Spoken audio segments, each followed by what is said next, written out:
R.I.P. Fallen Soldier. He goes in the trash now. I'm replacing him with another one, which isn't as good as I would like it, but it still works more than the other one. It was starting to fade. All right. Chapter 7, we are doing 10, 14, and 15 AB. I was going to do 4, but it has the exact same things as what Chapter 6 talked about, but all you have to remember about the differences between those two is that the cosecant is equal to 1 over sine. Secant is equal to 1 over cosine, and cotangent is equal to 1 over tangent. If you remember that, then that's going to help you with number 4. Okay, but I'm not doing number 4. I'm doing number 10 right now. Number 10, 165 degrees to rads. So our conversion is degrees, x degrees, times, it's going to be times pi over 180 is equal to rads. All right? And then our conversion for this one, which is going to be rads to degrees, is x rads times 180 divided by pi is equal to x degrees, or is equal to degrees. Okay, so those are our conversion formulas. So let's just plug things in. 165 times pi over 180. 165 times pi over 180 is 165 pi over 180. Now, I'll just tell you now that this simplifies by a factor of 15, just because I'm looking at my paper and I know that it's 15, although you'd have to do that on your own in a test format. So that's what 10a is. And yes, you would have to simplify it. Okay. Now, 3 rads becomes degrees. So everything's good. Everything's running fine. So 3 times 180 over pi is equal to our degrees. So 540 over pi is our rad, or is our degrees. So this is our degrees. Our textbook has this as our answer, so I'm going to put a check mark by it, but I'm going to go further and actually divide everything out, which I already did, which is 171.88 whatever, long string decimals, but I'm going to say it's 89%. So that is what I'm going to put as my answer. Okay, that's 10. Now, 14.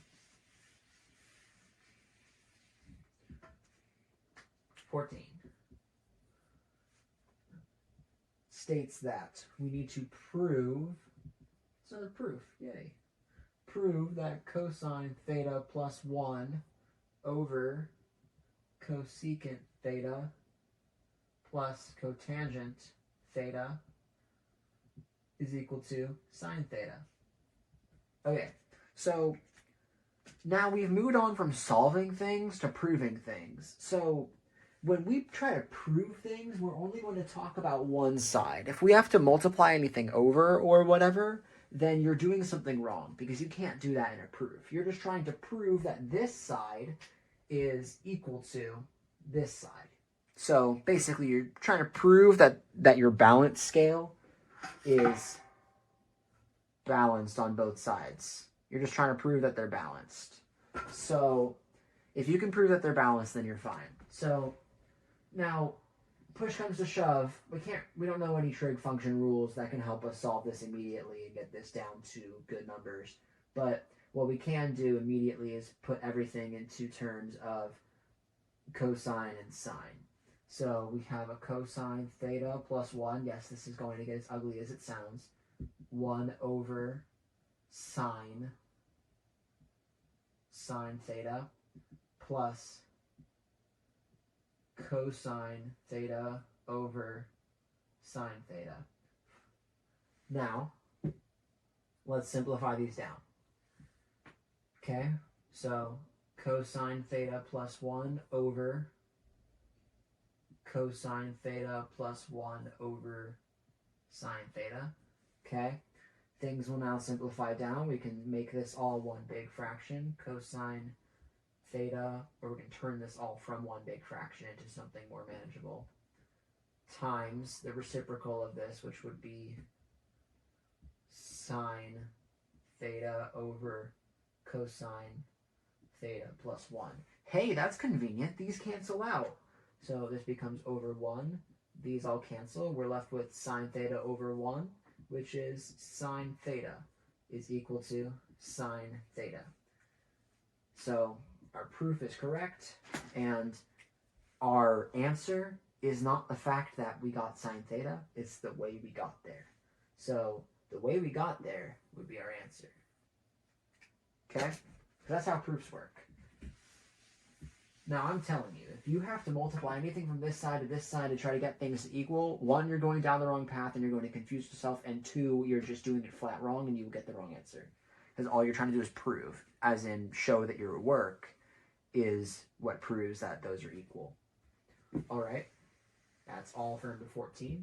15 has an A and a B part.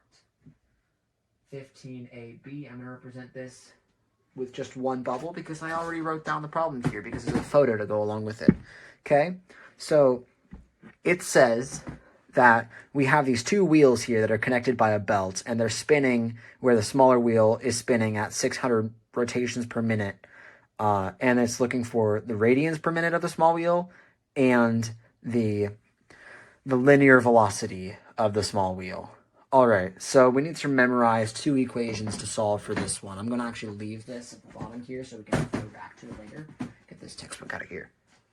Yay. Okay. So, and then the AB parts, A is just the rads per minute, and then V is the B part. So we have 600 rotations per minute. 600 RPM. Okay? So 600 rotations over 1 minute. Okay? So 1 rotation is 2 pi in radians. So if 1 rotation is 2 pi, and we have 600 of them, we multiply those together, we have 1200 pi rads in 1 minute. Okay? So that's rads per minute. 1200 pi rad per minute. All right. That was a lot easier than it needed to be. Okay? We're not done yet. We're looking for the velocity of the small wheel as well. So this is where whatever work that we've been doing in physics, we're going to do a derivation for this.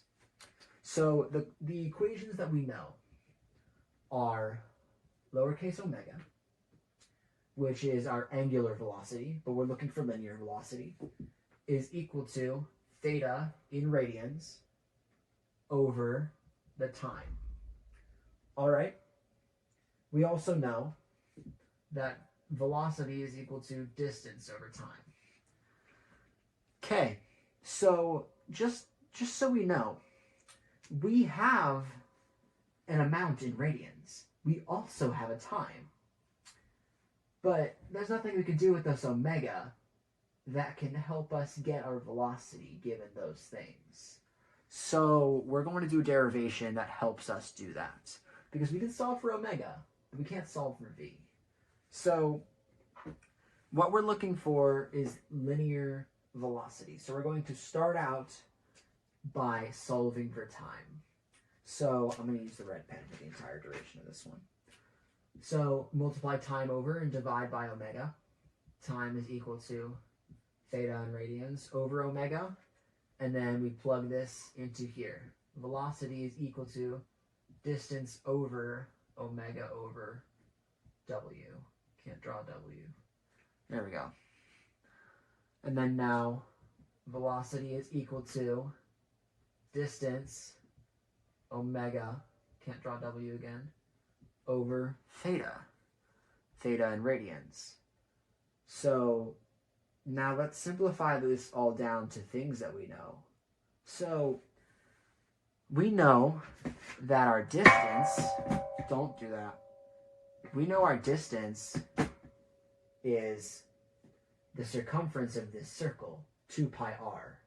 So velocity is equal to 2 pi r omega over r theta in radians. Well, one circumference is 2 pi. So simplify this down, velocity is equal to our radius times our omega. So now we can pull all of this knowledge and pool it all together to find v. So let's solve for omega first, if you don't know that one yet. Okay, our theta of the entire thing is 1200 pi over 1 minute. Okay, so that's our omega. Okay, now let's plug our omega into here. So velocity is equal to radius times 1200 pi over 1. Radius is 15 centimeters. So velocity is equal to 15 times 1200 pi. Okay. Now our answer is our velocity is equal to 15 times 1200, which gives us 18,000 pi centimeters per minute. And that's our velocity. Okay?